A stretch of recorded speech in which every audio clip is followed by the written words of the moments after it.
ನಮಸ್ಕಾರ. ಏಪ್ರಿಲ್ 8, 2026ರ ಪ್ರಮುಖ ಪ್ರಚಲಿತ ವಿದ್ಯಮಾನಗಳ ಈ ವಿಶ್ಲೇಷಣೆಗೆ ನಿಮ್ಮೆಲ್ಲರಿಗೂ ಸ್ವಾಗತ. ಬನ್ನಿ, ಇವತ್ತು ದೇಶ, ವಿದೇಶ ಹಾಗೂ ನಮ್ಮ ರಾಜ್ಯದಲ್ಲಿ ನಡೆದ ಪ್ರಮುಖ ಬೆಳವಣಿಗೆಗಳ ಬಗ್ಗೆ ಒಂದೊಂದಾಗಿ ತಿಳಿದುಕೊಳ್ಳೋಣ. ಇವತ್ತಿನ ನಮ್ಮ ಚರ್ಚೆಯಲ್ಲಿ ಮೊದಲು ರಾಷ್ಟ್ರೀಯ ಸುದ್ದಿಗಳನ್ನ ನೋಡೋಣ, ಆಮೇಲೆ ಅಂತಾರಾಷ್ಟ್ರೀಯ ಮಟ್ಟದಲ್ಲಿ ಏನೆಲ್ಲ ಆಗ್ತಿದೆ ಅಂತ ಗಮನ ಹರಿಸೋಣ. ಕೊನೆಯಲ್ಲಿ ನಮ್ಮ ಕರ್ನಾಟಕದ ಕೆಲವು ಪ್ರಮುಖ ಸುದ್ದಿಗಳೊಂದಿಗೆ ಇವತ್ತಿನ ವಿಶ್ಲೇಷಣೆಯನ್ನ ಮುಗಿಸೋಣ. ಸರಿ, ಹಾಗಿದ್ರೆ ಶುರು ಮಾಡೋಣ.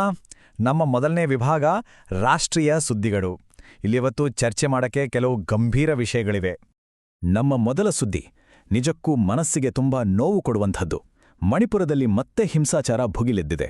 ವಿಷ್ಣುಪುರ ಜಿಲ್ಲೆಯಲ್ಲಿ ನಡೆದ ಒಂದು ದಾಳಿಯಲ್ಲಿ 2 ಮುಗ್ಧ ಮಕ್ಕಳು ಪ್ರಾಣ ಕಳೆದುಕೊಂಡಿದ್ದಾರೆ.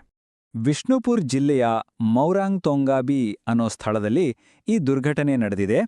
ಶಂಕಿತ ಕುಕಿ ಬಂಡುಕೋರರು ಆರ್ಪಿಜಿ ಮಾದರಿಯ ಬಾಂಬ್ ದಾಳಿ ನಡೆಸಿದ್ದಾರೆ. ಇದರ ಪರಿಣಾಮವಾಗಿ 2 ಮಕ್ಕಳು ಸ್ಥಳದಲ್ಲೇ ಮೃತಪಟ್ಟಿದ್ದಾರೆ. ಇಷ್ಟೇ ಅಲ್ಲ, ಈ ಘಟನೆ ನಂತರ ನಡೆದ ಪ್ರತಿಭಟನೆಯಲ್ಲಿ ಮತ್ತೆ 2 ಸಾವನ್ನಪ್ಪಿದ್ದಾರೆ. ಪರಿಸ್ಥಿತಿ ಕೈಮೀರಿ ಹೋಗೋದನ್ನ ತಡೆಯೋಕೆ ಸರ್ಕಾರ 5 ಜಿಲ್ಲೆಗಳಲ್ಲಿ ಇಂಟರ್ನೆಟ್ ಸೇವೆಯನ್ನ ಸ್ಥಗಿತಗೊಳಿಸಿದೆ. ಈಗ ಈ ಸಂಪೂರ್ಣ ಪ್ರಕರಣದ ತನಿಖೆಯ ಜವಾಬ್ದಾರಿಯನ್ನ ರಾಷ್ಟ್ರೀಯ ತನಿಖಾ ಸಂಸ್ಥೆ ಅಂದ್ರೆ NIAಗೆ ವಹಿಸಲಾಗಿದೆ. ನಿಮಗೊತ್ತಿರ್ಬೋದು, 2023ರಿಂದ ಮೈಥಿಯಿ ಕುಕಿ ಸಮುದಾಯಗಳ ನಡುವೆ ನಡೀತಿರೋ ಈ ಸಂಘರ್ಷದಲ್ಲಿ ಈಗಾಗಲೇ 260ಕ್ಕೂ ಹೆಚ್ಚು ಜನ ಪ್ರಾಣ ಕಳೆದುಕೊಂಡಿದ್ದಾರೆ. ಸರಿ, ಈಗ ನಾವು ಚರ್ಚಿಸಲಿರೋ ವಿಷಯ ನಮ್ಮ ಭವಿಷ್ಯದ ಮೇಲೆ ದೊಡ್ಡ ಪರಿಣಾಮ ಬೀರಲಿದೆ. ಅದು ದಕ್ಷಿಣ ಭಾರತದ ರಾಜ್ಯಗಳಲ್ಲಿ ಆಗ್ತಿರೋ ಜನಸಂಖ್ಯೆಯ ಕುಸಿತ. ಇದು ಕೇವಲ ಅಂಕಿಅಂಶಗಳ ವಿಷಯ ಅಲ್ಲ, ಬದಲಾಗಿ ಇದೊಂದು ದೊಡ್ಡ ಆರ್ಥಿಕ ಮತ್ತು ಸಾಮಾಜಿಕ ಸವಾಲಾಗಿ ನಮ್ಮ ಮುಂದೆ ನಿಂತಿದೆ. ಈ ಗ್ರಾಫ್ ನೋಡಿ ಪರಿಸ್ಥಿತಿ ಎಷ್ಟು ಗಂಭೀರವಾಗಿದೆ ಅಂತ ನಿಮ್ಗೆ ಅರ್ಥ ಆಗುತ್ತೆ. ದಕ್ಷಿಣದ ರಾಜ್ಯಗಳಲ್ಲಿ ಫಲವತ್ತತೆ ದರ ಅಂದ್ರೆ ಫರ್ಟಿಲಿಟಿ ರೇಟ್ 1.5ರಿಂದ 1.7ಕ್ಕೆ ಇಳಿದಿದೆ. ಸಾಮಾನ್ಯವಾಗಿ ಒಂದು ದೇಶದ ಜನಸಂಖ್ಯೆ ಸ್ಥಿರವಾಗಿರ್ಬೇಕು ಅಂದ್ರೆ ಈ ದರ ಕನಿಷ್ಠ 2.1 ಇರಬೇಕು. ಅದನ್ನ ನಾವು ರೀಪ್ಲೇಸ್ಮೆಂಟ್ ಲೆವೆಲ್ ಅಂತ ಕರಿತೀವಿ. ಆದ್ರೆ ನಮ್ಮ ದಕ್ಷಿಣದ ರಾಜ್ಯಗಳು ಅದಕ್ಕಿಂತ ತುಂಬಾ ಕೆಳಗಿವೆ.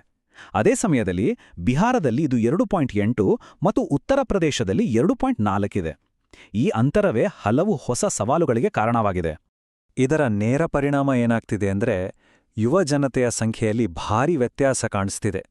ಉದಾಹರಣೆಗೆ, ಬಿಹಾರದ ಒಟ್ಟು ಜನಸಂಖ್ಯೆಯಲ್ಲಿ 14 ವರ್ಷಕ್ಕಿಂತ ಕಡಿಮೆ ವಯಸ್ಸಿನ ಮಕ್ಕಳ ಪ್ರಮಾಣ 32.5% ಇದೆ.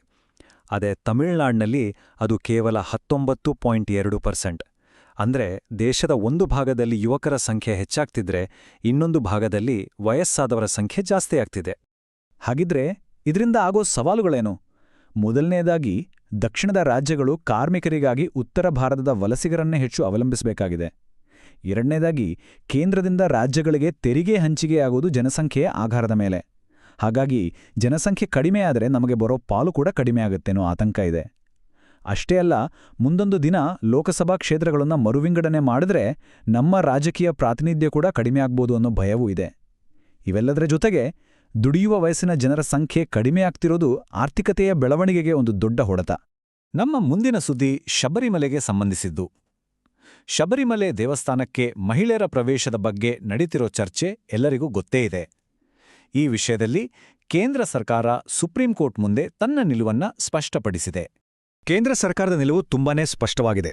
ಸಾಲಿಸಿಟರ್ ಜನರಲ್ ತುಷಾರ್ ಮೆಹ್ತಾ ಅವರು ನ್ಯಾಯಾಲಯಕ್ಕೆ ತಿಳಿಸಿರೋ ಹಾಗೆ, ಧಾರ್ಮಿಕ ನಂಬಿಕೆಗಳಿಗೆ ಸಂಬಂಧಪಟ್ಟ ವಿಷಯಗಳು ನ್ಯಾಯಾಂಗ ಪರಾಮರ್ಶೆಯ ವ್ಯಾಪ್ತಿಗೆ ಬರೋದಿಲ್ಲ. ಸರಳವಾಗಿ ಹೇಳೋದಾದ್ರೆ, ಧರ್ಮ ಮತ್ತು ನಂಬಿಕೆಯ ವಿಷಯಗಳನ್ನ ನ್ಯಾಯಾಲಯಗಳು ನಿರ್ಧರಿಸಬಾರದು, ಅದು ನ್ಯಾಯಾಂಗದ ಕೆಲಸವಲ್ಲ ಅನ್ನೋದು ಸರ್ಕಾರದ ವಾದ. ಈ ಪ್ರಕರಣದ ವಿಚಾರಣೆಯನ್ನ ಮುಖ್ಯ ನ್ಯಾಯಮೂರ್ತಿ ಸೂರ್ಯಕಾಂತ್ ಅವರ ನೇತೃತ್ವದ 9 ನ್ಯಾಯಮೂರ್ತಿಗಳ ಸಾಂವಿಧಾನಿಕ ಪೀಠ ನಡೆಸ್ತಾ ಇದೆ. ವಿಚಾರಣೆ ವೇಳೆ ನ್ಯಾಯಮೂರ್ತಿ BV ನಾಗರತ್ನ ಅವರು ಅಸ್ಪೃಶ್ಯತೆ ನಿವಾರಣೆಯ ಬಗ್ಗೆ ಹೇಳೋ ಸಂವಿಧಾನದ 17ನೇ ವಿಧಿಯನ್ನ ಪ್ರಸ್ತಾಪಿಸಿದ್ರು. ಆದರೆ ಪೀಠದ ಅಭಿಪ್ರಾಯದಂತೆ ಮಾನವ ಬಲಿ ಇಂತಹ ಅತಿರೇಕದ ಪ್ರಕರಣಗಳಿದ್ದಾಗ ಮಾತ್ರ ಆರ್ಟಿಕಲ್ 32ರ ಅಡಿಯಲ್ಲಿ ನ್ಯಾಯಾಲಯ ಮಧ್ಯಪ್ರವೇಶಿಸಬಹುದು. ಉಳಿದಂತೆ ಈ ರೀತಿಯ ವಿಷಯಗಳಿಗೆ ಸಂಸತ್ತಿನಲ್ಲಿ ಅಂದ್ರೆ ಶಾಸಕಾಂಗದಲ್ಲಿ ಚರ್ಚಿಸಿ ಪರಿಹಾರ ಕಂಡುಕೊಳ್ಬೇಕು ಅನ್ನೋದು ಸರ್ಕಾರದ ವಾದದ ಸಾರಾಂಶ. ಇಲ್ಲಿಯವರೆಗೆ ರಾಷ್ಟ್ರೀಯ ಸುದ್ದಿಗಳನ್ನ ನೋಡಿದ್ವಿ. ಈಗ ನಮ್ಮ ದೇಶದಿಂದ ಹೊರಗೆ ಅಂತಾರಾಷ್ಟ್ರೀಯ ಮಟ್ಟದಲ್ಲಿ ಏನೆಲ್ಲ ನಡೀತಿದೆ ಅಂತ ಒಂದು ನೋಟ ಹರಿಸೋಣ. ಮೊದಲನೇ ಅಂತಾರಾಷ್ಟ್ರೀಯ ಸುದ್ದಿ ಇಡೀ ಜಗತ್ತನ್ನೇ ಆತಂಕಕ್ಕೆ ದೂಡಿರುವ ಮಧ್ಯಪ್ರಾಚ್ಯದ ಬಿಕ್ಕಟ್ಟು. ಇರಾನ್, ಇಸ್ರೇಲ್ ಹಾಗೂ ಅಮೆರಿಕ ನಡುವಿನ ಸಂಘರ್ಷ ಈಗ ಒಂದು ಅಪಾಯಕಾರಿ ಹಂತ ತಲುಪಿದೆ.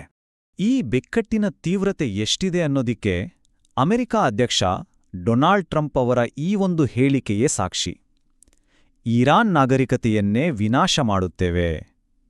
ಇದು ಎಚ್ಚರಿಕೆಯ ಮಾತು. ಈ ಸಂಘರ್ಷ ಹೇಗೆ ಹೆಚ್ಚಾಯಿತು ಅಂತ ನೋಡೋದಾದ್ರೆ, ಮೊದಲು ಅಮೆರಿಕ ಮತ್ತು ಇಸ್ರೇಲ್ ಸೇರಿ ಇರಾನ್ನ ಖಾರ್ಗ್ ದ್ವೀಪದ ಮೇಲೆ ದಾಳಿ ನಡೆಸಿದ್ವು. ಇದಕ್ಕೆ ಪ್ರತಿಯಾಗಿ ಇರಾನ್ ಸೌದಿ ಅರೇಬಿಯಾದ ಪೆಟ್ರೋಕೆಮಿಕಲ್ ಸ್ಥಾವರದ ಮೇಲೆ ಪ್ರತಿದಾಳಿ ಮಾಡಿತು. ಇದರಿಂದಾಗಿ ಭದ್ರತಾ ಕಾರಣಗಳಿಗಾಗಿ ಸೌದಿ ಮತ್ತು ಬಹ್ರೇನ್ ನಡುವಿನ ಕಿಂಗ್ ಫಹಾದ್ ಸೇತುವೆಯನ್ನು ತಾತ್ಕಾಲಿಕವಾಗಿ ಮುಚ್ಚಬೇಕಾಯಿತು. ಈ ವಿಷಯ ವಿಶ್ವಸಂಸ್ಥೆಯ ಭದ್ರತಾ ಮಂಡಳಿಗೆ ಹೋದಾಗ ರಷ್ಯಾ ಮತ್ತು ಚೀನಾ ತಮ್ಮ ವೀಟೋ ಅಧಿಕಾರವನ್ನು ಬಳಸಿ ಅಲ್ಲಿ ಮಂಡನೆಯಾದ ನಿರ್ಣಯಕ್ಕೆ ತಡೆಯೊಡ್ಡಿದವು. ಈ ಉದ್ವಿಗ್ನ ಪರಿಸ್ಥಿತಿಯಲ್ಲಿ ಇರಾನ್ನಲ್ಲಿರುವ ಭಾರತೀಯ ರಾಯಭಾರ ಕಚೇರಿ ಅಲ್ಲಿ ವಾಸವಿರುವ ಭಾರತೀಯರಿಗೆ 48 ಗಂಟೆಗಳ ಕಾಲ ಸುರಕ್ಷಿತವಾಗಿರುವಂತೆ ಸೂಚನೆ ನೀಡಿದೆ.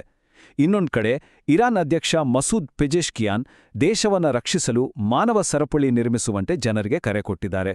ಈ ಮಧ್ಯ ಅಮೆರಿಕ ಉಪಾಧ್ಯಕ್ಷ ಜೆಡಿ ವ್ಯಾನ್ಸ್ ಸದ್ಯಕ್ಕೆ ಅಣುವಸ್ತ್ರ ಬಳಸುವ ಯಾವುದೇ ಯೋಜನೆ ಇಲ್ಲ ಅಂತ ಸ್ಪಷ್ಟನೆ ನೀಡಿದ್ದಾರೆ. ಯುದ್ಧದ ಆತಂಕಕಾರಿ ಸುದ್ದಿಯಿಂದ ಹೊರಬಂದು ಈಗ ಬಾಹ್ಯಾಕಾಶದಲ್ಲಿ ಮಾನವನ ಒಂದು ಅದ್ಭುತ ಸಾಧನೆಯ ಬಗ್ಗೆ ಮಾತಾಡೋಣ. ನಾಸಾದ ಆರ್ಟೆಮಿಸ್ 2 ಮಿಷನ್ ಚಂದ್ರನ ಸುತ್ತ ಯಶಸ್ವಿಯಾಗಿ ಒಂದು ಸುತ್ತು ಹಾಕಿ ಬಂದಿದೆ. ಈ ಮಿಷನ್ ಒಂದು ಹೊಸ ಇತಿಹಾಸವನ್ನೇ ಸೃಷ್ಟಿ ಮಾಡಿದೆ ಗೊತ್ತಾ?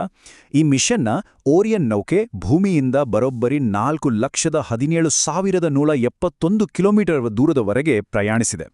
ಇದು 1972ರಲ್ಲಿ ಅಪೋಲೋ 13 ನಿರ್ಮಿಸಿದ ದಾಖಲೆಯನ್ನು ಮುರಿದು ಮಾನವ ಸಹಿತ ನೌಕೆಯೊಂದು ಭೂಮಿಯಿಂದ ಅತಿ ಹೆಚ್ಚು ದೂರ ಸಾಗಿದ ಹೊಸ ವಿಶ್ವ ದಾಖಲೆಯಾಗಿದೆ. ಈ ಐತಿಹಾಸಿಕ ಸಾಧನೆ ಮಾಡಿದ ಗಗನಯಾತ್ರಿಗಳ ತಂಡದಲ್ಲಿ 4 ಜನರಿದ್ರು. ಅಮೆರಿಕದ read Wiseman, Victor ಗ್ಲೋವರ್, Christina coach ಹಾಗೂ ಕೆನಡಾದ ಜೆರೆಮಿ ಹ್ಯಾನ್ಸನ್. ಸುಮಾರು 54 ವರ್ಷಗಳ ದೀರ್ಘ ಇಡವೇಳೆಯ ನಂತರ ಮಾನವರು ಮತ್ತೆ ಚಂದ್ರನ ಕಕ್ಷೆಗೆ ತಲುಪಿದ್ದು ಈ ಮಿಷನ್ ಮೂಲಕವೇ. ಸರಿ, ರಾಷ್ಟ್ರೀಯ ಮತ್ತು ಅಂತಾರಾಷ್ಟ್ರೀಯ ವಿದ್ಯಮಾನಗಳ ನಂತರ ನಮ್ಮ ಚರ್ಚೆಯ ಕೊನೆಯ ಭಾಗಕ್ಕೆ ಬಂದಿದ್ದೇವೆ. ಈಗ ನಮ್ಮ ರಾಜ್ಯ ಕರ್ನಾಟಕದ ಒಂದು ಪ್ರಮುಖ ಪರಿಸರ ಸಂಬಂಧಿ ಸುದ್ದಿಯತ್ತ ಗಮನ ಹರಿಸೋಣ. ನಮ್ಮ ಉತ್ತರ ಕನ್ನಡ ಜಿಲ್ಲೆಯಲ್ಲಿರುವ ಪ್ರಸಿದ್ಧ ಕಾಳಿ ಹುಲಿ ಸಂರಕ್ಷಿತ ಪ್ರದೇಶದ ಸುತ್ತಮುತ್ತ ಸುಮಾರು 663 ಚದರ ಕಿಲೋಮೀಟರ್ ಪ್ರದೇಶವನ್ನ ಪರಿಸರ ಸೂಕ್ಷ್ಮ ಪ್ರದೇಶ ಅಥವಾ ಈಕೋ ಸೆನ್ಸಿಟಿವ್ ಝೋನ್ ಅಂತ ಘೋಷಿಸೋಕೆ ಕೇಂದ್ರ ಸರ್ಕಾರ ಒಂದು ಕರಡು ಅಧಿಸೂಚನೆಯನ್ನು ಹೊರಡಿಸಿದೆ.